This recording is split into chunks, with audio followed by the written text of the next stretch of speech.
की बात भी है। सैयदना इब्न अब्बास रज़ी अल्लाह अन्हु ने उनका मर्तबा और नेकियां बयान की तो फरमाया, अल्लाह की कसम, अगर मेरे पास दुनिया भर का सोना होता तो इससे पहले कि मैं अल्लाह के अजाब को देखूं, मैं उसे अल्लाह की राह में दे देता, यानी अजाब के खौफ से सारा सोना खैरात कर देता। उसके बाद अपने बेटे अब्दुल्लाह को बुलाया, उनसे पूछा कि मुझ पर कितना कर्ज है। उन्होंने हिसाब लगाकर बताया 86,000 दिरहम। इस पर उन्हें कुछ हिदायत दी। आखिर में फरमाया, इस कर्ज को मेरी तरफ से अदा कर देना।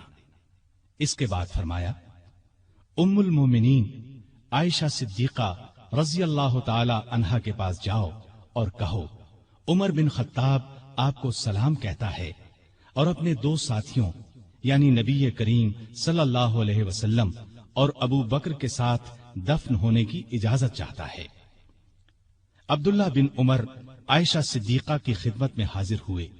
वो उस वक्त सैयदना उमर के सदमे में रो रही थीं। उनका पैगाम सुनकर फरमाया, ये जगह मैंने अपनी कब्र के लिए रखी थी, लेकिन अपने आप पर उमर को तरजीह देती हूं। सैयदना अब्दुल्ला ये जवाब सुनकर वापस आए और सैयदना उमर को उनका जवाब बताया।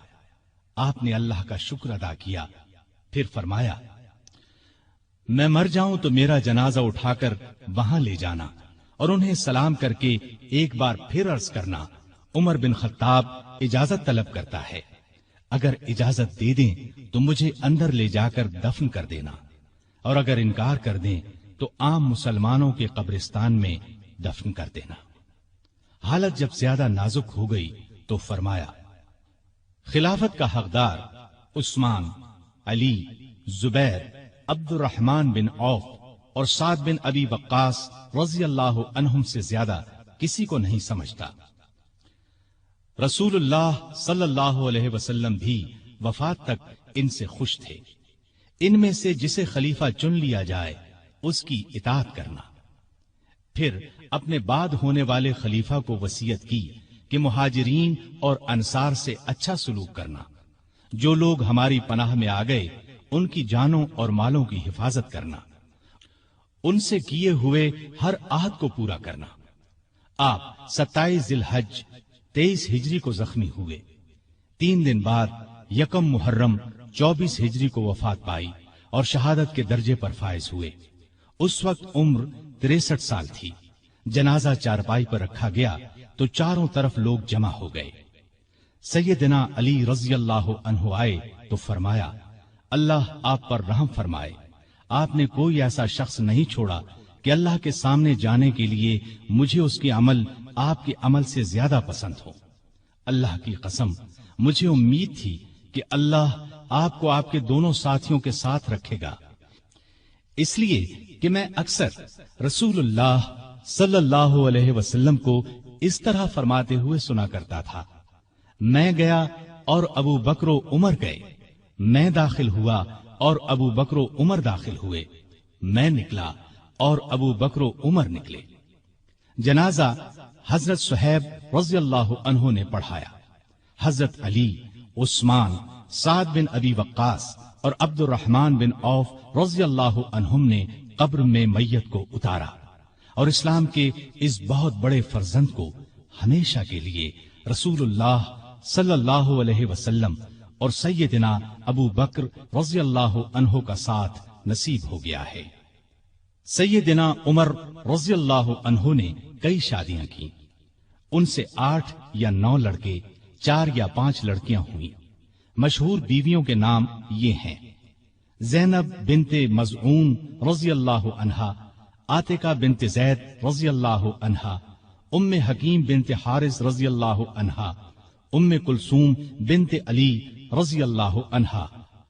औलाद में से हफ्सा, अब्दुल्ला, उबैदुल्ला और आसिम रज़ी अल्लाह अन्हुम बहुत मशहूर हैं। हफ्सा रज़ी अल्लाह अन्हा को रसूलुल्लाह सल्लल्लाहु अलैहि वसल्लम की पाक बीवियों में शामिल होने का शरफ हासिल है। वो उम्मुल मोमिनीन कहलाई। आप में अल्लाह का खौफ इंतहा को पहुंचा हुआ था। इबादत का शौक भी बेहद था। रातों को जागकर नफल पढ़ा करते थे। قرآن کریم کی جن آیات میں قیامت کا ذکر ہے ان کو پڑھتے وقت بہت روتے۔ تراویح کی نماز کو انہوں نے باجماعت کرایا۔ ان کے دور سے آج تک تراویح باجماعت ادا کی جاتی ہے۔ آپ میں بردباری حد درجے کی تھی۔ دوسروں کی نکتہ چینی کو صبر اور حوصلے سے برداشت کرتے تھے۔ آپ نے ایک وقت میں کبھی دسترخوان پر 2 سالن جمع نہ کیے۔ رسول اللہ صلی اللہ علیہ وسلم اور ابو بکر رضی اللہ عنہ کا بھی یہی معمول تھا۔ نبی کریم صلی اللہ علیہ وسلم سے آپ کو انتہا درجے کی محبت تھی۔ آپ صلی اللہ علیہ وسلم پر اپنی جان قربان کرنے کے لیے ہر دم تیار رہتے تھے۔ کوئی رسول اللہ صلی اللہ علیہ وسلم کی شان میں ذرا سی گستاخی کرتا تو اس کی گردن اڑانے پر تیار ہو جاتے۔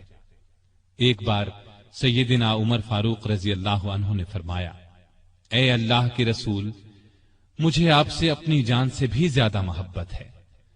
نبی کریم صلی اللہ علیہ وسلم نے سیدنا عمر فاروق رضی اللہ عنہ کو دنیا ہی میں جنتی ہونے کی بشارت دی۔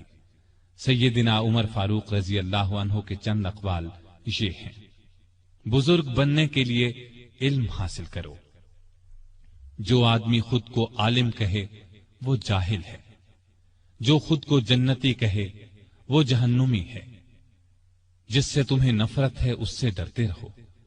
بڑھاپے سے پہلے جوانی اور موت سے پہلے بڑھاپے کو غنیمت جانو۔ سب سے بری آوازیں 2 ہیں، نوحہ اور راگ یعنی گانا۔ کم بولنا دانائی، کم کھانا صحت، کم سونا عبادت، اور عام لوگوں سے کم ملنا عافیت ہے۔ توبہ کی تکلیف سے گناہ کا چھوڑنا آسان ہے۔ برا چاہنے والوں کی دوستی سے پرہیز کرنا ضروری ہے۔ جو عیب سے واقف کرے وہ دوست ہے، اور جو اس پر تعریف کرے وہ ایسا ہے جیسے دوسرے کو ذبح کر دیا جائے۔ سلامتی گمنامی میں ہے۔ اللہ تعالی سیدنا عمر فاروق رضی اللہ عنہ پر رحمت فرمائے، آمین۔